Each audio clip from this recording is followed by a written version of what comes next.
За сайн байцгаана уу. Миний нэр Чулуун бол гэдэг. Би 2025 онд Палама Scholarship тэтгэлэгт хамрагдсан Монгол Сик сургуулийн 4-р төвчнөр оюутан байна. За Манабагийн хэрэгжүүлсэн төслийн гол зорилго юу байсан бэ?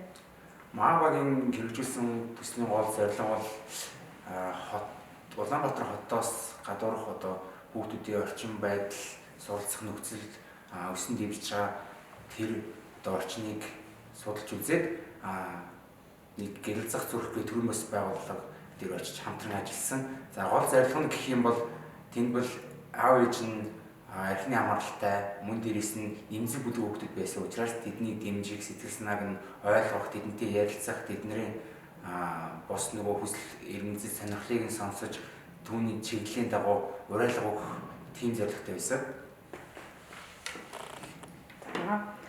Та бүхэн ямар нэгэн асуудлыг багийн гишүүдийн үр хуваарлалт хэрэг явагдсан бэ?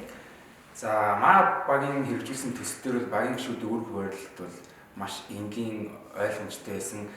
Эхлээд 5 гишүүнтэй байсан учраас 5 гишүүн маань тус тусдаа үр хариуцлага хүлээж аваад төрийн бас байгууллагатайгаа очиж уулзаад тэгээд төрийн бас байгууллагын ахлагчтай нь очиж уулзаж ярилцаад хүүхдүүдтэйгээ бас ярилцаад ямар юм хүсдэг, мэддэг гэдгийг нь бүгднийг нэг товчхон ойлгож аваад буцаад багийнхантайгаа ярилцаад тэгээ үр дүнд хүрч ийм төсөл хэрэгжүүлье гэдэг яг гол зорилго руугаа нийлж орсон байгаа.